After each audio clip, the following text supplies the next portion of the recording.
Other than like a thrash band? No, probably not, because death metal's like definitely on the rise, but it doesn't really draw the kinds of crowds that Sacred Reich can draw. Yeah. And so we're playing to a lot bigger crowds than if we just came out with another death metal band. And as a result, we're like winning over a lot of people.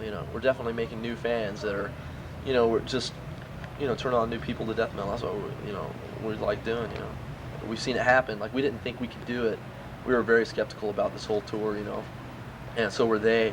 But it like blended together really well. Not like, it's not like a lot of the same fans, really. I mean, it is a totally different type of music, but there is a certain amount of people that can, that can dig our stuff too, and so that's totally cool to get to play to big crowds right off the bat. And like fucking Sacred Reich, fucking huge, man. It's really cool that we're playing with them. Yeah, it's great exposure for us, which is just great exposure, good exposure for death metal in general. It should help every band. How many shows have you played outside Florida before the tour? We played Mexico and Milwaukee Metal Fest. Yeah, this is the first tour this band's ever gone on, so it's been going really cool, considering, no doubt. Okay. Oh, you're probably gonna get this question a lot. What happened with death? Oh, yeah, I do get it a lot, quite a lot. Like, usually more than like tonight.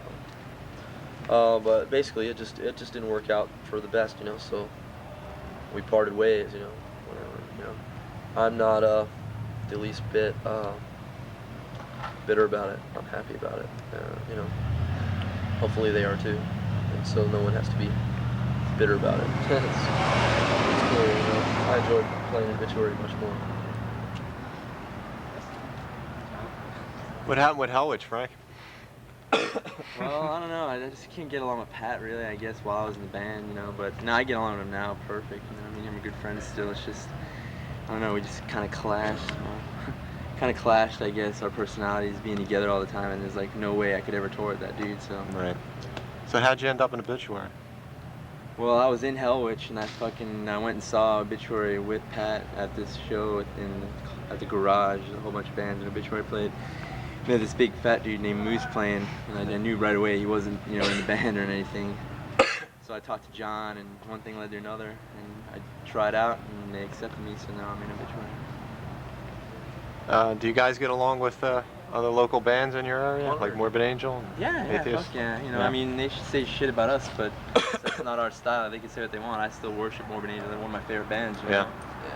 And we get along real good with Atheists. They're real good friends of ours. And Deicide, they're really cool. Here's our dick drummer, by the way. Yeah, we get along with pretty much every band. Right. We don't like, I don't know, it's like, why should you be at war with other bands? We're all in the same type of music, Right, exactly. It's fucking, because it's just gonna kill the death metal scene if every band fucking hates each other, Exactly. So we try to be friendly with everybody we can, even if they do say shit about us. Fuck them, that's their prerogative. I'm still, whatever.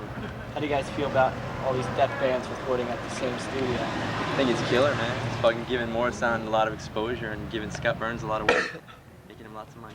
Yeah, he's a very cool guy. He deserves, to get, a lot of credit for what he does. He's a little overworked right now because of all the bands coming there.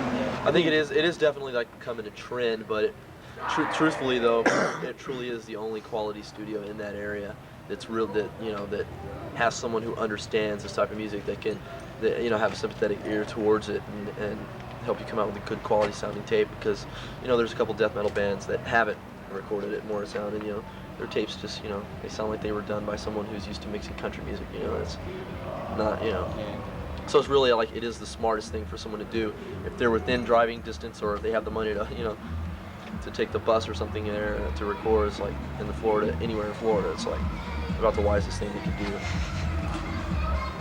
How did you decide to do Celtic Frost cover? It's hard to answer because it seems like everybody knew we were going to do it when we didn't even know we were going to do it. All right. A little bit I don't know, we were already done basically for the day. We did a few songs for the rhythm tracks and we decided to call it quits.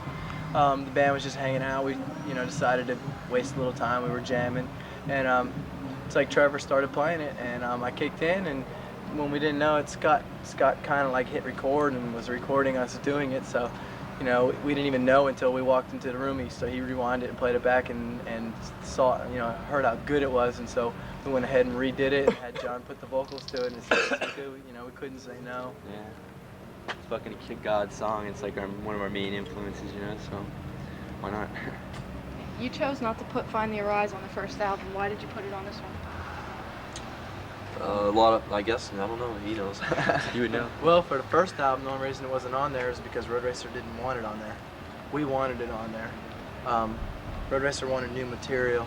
We had like 9 songs done, and they wanted to drop Find the Arise and Like the Dead, and they wanted us to do 4 more new songs, so we did.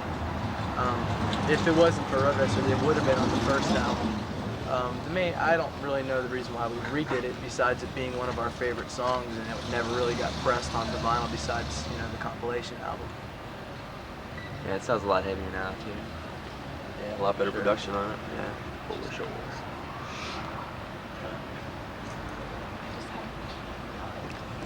Four more after tonight, yeah. We got like tomorrow night, Columbus, Ohio. Then we got New Jersey, Morgantown, New Jersey, I think it's Morgantown. Then we got Brandywine, Maryland, and we have Nashville, Tennessee. And unfortunately, we had to like cancel the last 3 days of this tour, which were Memphis, Tennessee, Huntsville, Alabama, and Atlanta, Georgia. And you know, we're really sorry for everyone who was looking forward to coming to the show or who had a ticket already to see us. You know, it was like totally necessary because we had a European tour booked before this one was booked, and the startup date was August 30th, and we found out that our flights left August 27th, and so if we would have played Atlanta all the way up to Atlanta, which was originally the last date of this U.S. tour, that would have been like the 25th, and then we would have been home at the 26th, and then we would have had to fly out again on the 27th, and it was just like we didn't have time to prepare to go to Europe. It's going to take us about 3 to 4 days to get ready to go to Europe, you know, to get all our things together. So we absolutely had to cancel them just to have the time to be able to make the plane. So sorry to everyone, and we're going to try to make those places like a priority the next time we come around, especially Atlanta, because we really want to play there bad. Who you touring with in Europe? Morgoth and Demolition Hammer. Morgoth being Yeah, Morgoth are awesome. Yeah, so's Demolition Hammer. Yeah, fuck yeah. Like Morgoth are a total of them. Yeah, we're totally lucking out. Like we get this Sacred Right, you know, 4th Century tour, which is fucking God, and now we're getting a Morgoth Demolition Hammer tour, which is fucking killer. You know? When are you playing? When are you playing Germany? as we Starts get there. right off the bat, August 30th, and it's like 17 dates or something in Germany, like something like that, like a hellish amount of dates in Germany. So I'm leaving September 12th for Germany. Killer, yeah, we'll be there. We'll be playing in Germany then still. Yeah.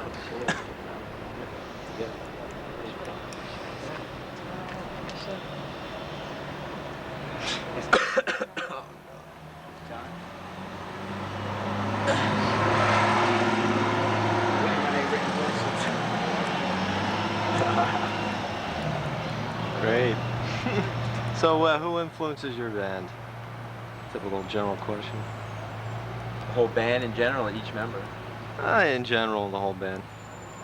Like Celtic Frost, Mm-hmm. Death. Slayer,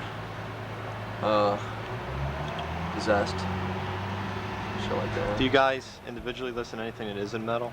Yeah, fuck yeah. I listen to Soundgarden, Nirvana, and Chili Peppers, everything. Yeah, I listen to shit. Primus. Yeah. Fucking everything. Yeah, I've been to Primus. I think they're pretty fucking cool. And a lot of hardcore, you know, Chromatics, fucking Gnostic. I like Front. Ministry and Godflesh. Yeah, Ministry is killer. What do you guys think of Possessed reforming?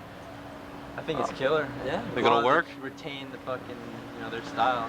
I don't know. It's only like one original member. Yeah. It probably isn't gonna be like totally like really similar, but you know, It's that's still cool. Yeah, Mike Yeah. Carr is a god. Yeah. You know, fucking. He's awesome, like writer. You know. Yeah, he writes cool. So it'll be awesome, I'm sure.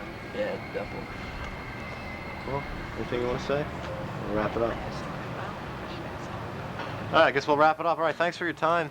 Yeah. Thanks. And look for Obituary. Oh god.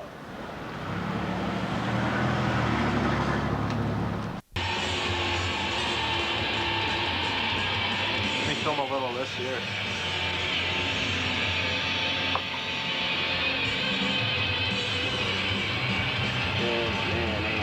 Let's get the rat carcass.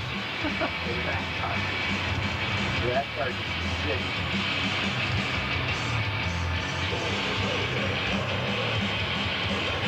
Every time we trip, we light all the cameras and shit. Just put it on this jam for like 8 hours. Just go off.